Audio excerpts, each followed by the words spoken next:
Hey beautiful people, and welcome to Cultivating Inner Beauty. On today's episode, I wanted to share how I became a cosmetic chemist the non-traditional way, and hopefully this story will inspire you that's interested in one day becoming a cosmetic chemist. I'll be sharing some tips along the way, and so yeah, let's get started. Okay, let me get comfortable. So for me, I wanted to become a pediatric dentist. I was always fascinated with people's teeth. Like the first thing I noticed if I were to meet you is your smile and your teeth. So I was always fascinated with anything related to teeth, like braces, um, anything. I was always fascinated with teeth. And I was also crazy about working with kids. I still am crazy about working with kids. Love children. And so when I found out about becoming a pediatric dentist, I started to work towards that. I went to school and I studied biology because I thought you had to have a science major in order to become a doctor.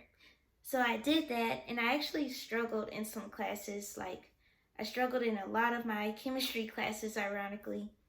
But yeah, I just kept working on it, and I graduated.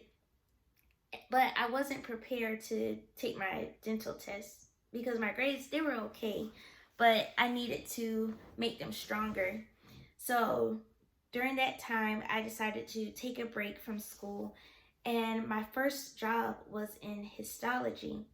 So I was working with skin tissue, and it was okay. Like I wasn't crazy about the hours. The hours were bad. Like it was from like 6 to 2, 3, 4 in the morning. Whenever we got done with our work, that's when we could leave. So it was crazy, but I did that for about 4 years. And also I was working on trying to like retake some classes so I could apply for dental school. I applied and I didn't get in, and I was trying to work on retaking the test. And so after working my first job, I ended up moving because I was about to get married. And my second job was in histology. So it's kind of ironic because I was applying to all these different jobs and I was getting denied, but the only job that I seemed to get during that time was histology.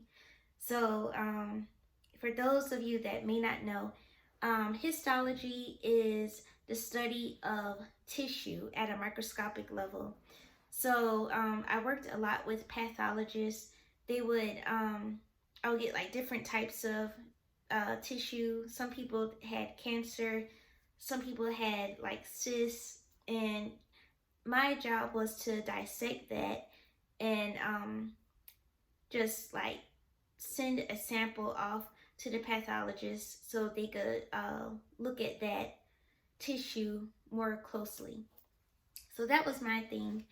Um, I ended up doing that again at a university, and that was a contract position. So when it ended, that was also during the time my fiance and I, we were, well, actually, he was my husband. He became my husband.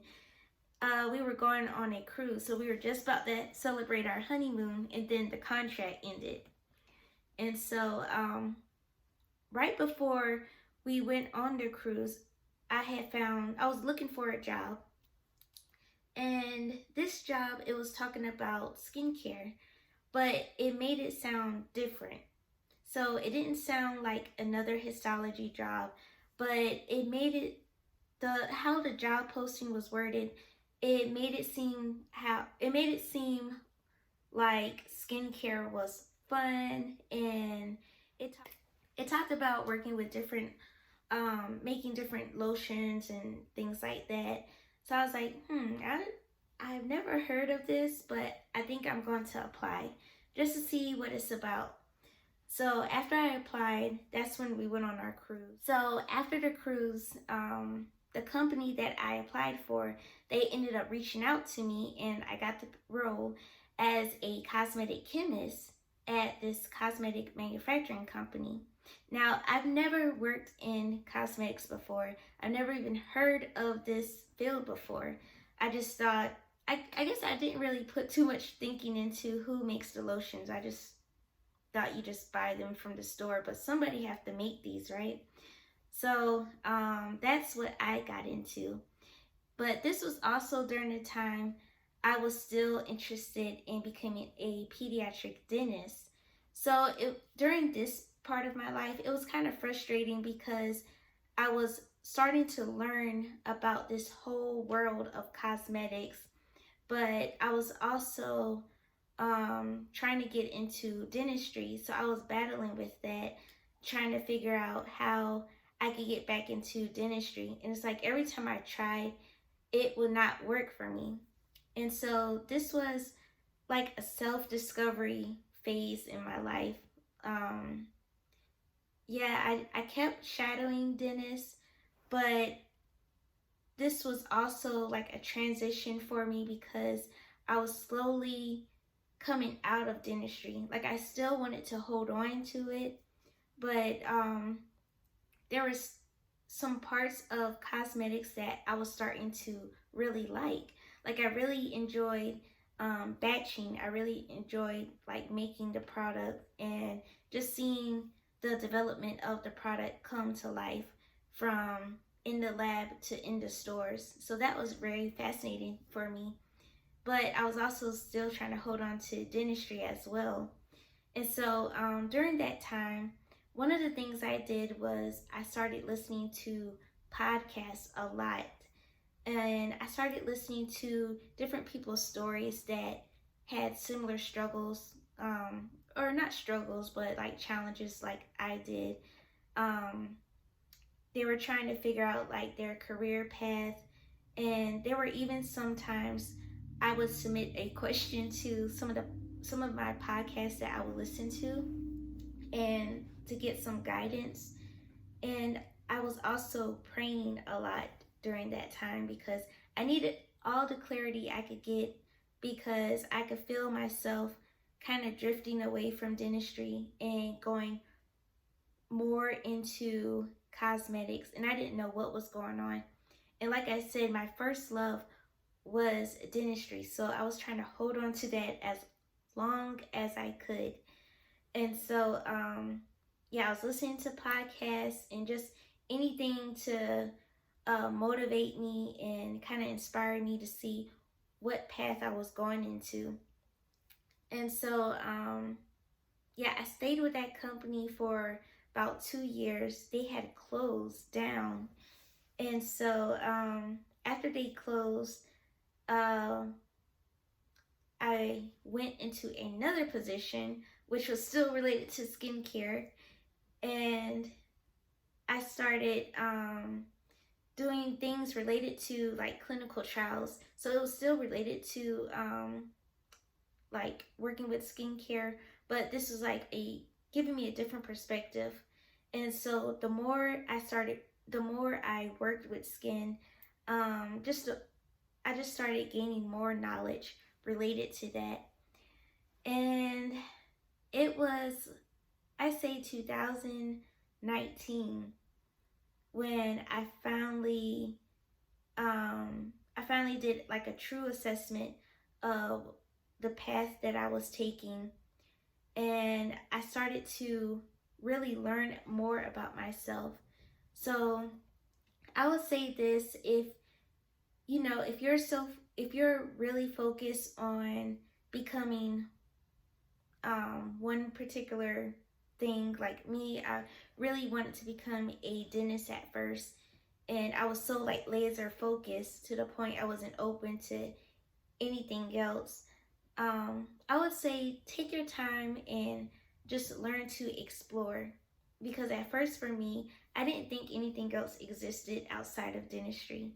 But when I learned that there were more things to explore, then I feel like more opportunities started to come towards me.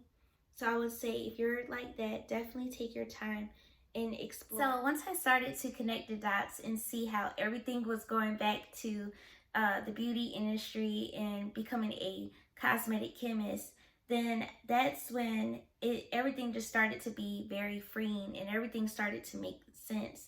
Like how I would apply to like 1,000 jobs, and the only ones that would reply back would be histology jobs, or me becoming a cosmetic chemist at the manufacturing position. Everything just started to line up and make sense. So that's when I finally started to part ways with becoming a pediatric dentist. And y'all, it was kind of hard at first because I was so focused on becoming a dentist for so many years. But that's also during the time God was showing me that I don't have to become a dentist because I love teeth and I love the confidence that it gives people, but I could also show that in other ways. So that's what kind of birthed my children business, Ella's Greatest Adventures. But yeah, back to the cosmetics. Once I realized that being a cosmetic chemist was my thing, my calling, my next thing was to figure out how I could get back into the beauty industry. So the first thing I did, I was volunteering at this university, and it was a bunch of STEM women. We were all like volunteering on a Saturday, and I was expressing how much I love cosmetics and how I used to work in it, but now I'm trying to go back to that place. And this one girl, she heard me, and she got my contact information and she introduced me to someone, and I connected with that person, and it didn't really go anywhere, but it was still a great person to finally meet. And from then on, it was like a domino effect. So it's like I kept meeting different people along the way, and with each person that I met, it kind of brought me closer to the cosmetic world again. And so I kept meeting people. I kept applying to jobs. I kept tweaking my resume, trying to make it cleaner, and I kept trying to gain experience, just researching and learning more about different things in beauty and staying up with the trends. And so I kept doing that for some time, and then finally I am back in cosmetics. So it has been a long journey. I know a lot of other videos you may see on YouTube, they may suggest that you major in something with chemistry and maybe get your master's and all of that kind of stuff. And maybe that is a better way. That's probably a shorter way than what I did. Like I majored in biology and had to network it to get my way back into there. But just wanted to encourage you, to let you know that there's more than one way to get into the field that you want to get into. Like, you don't have to go this one path. You could do so many different ways. Like, I got in through basically networking and just getting to know people, and also just being patient is what got me into where I'm at now. So I just wanted to share that with you. I hope that was helpful. And yeah, so I will talk to you on the next video. Bye, beautiful.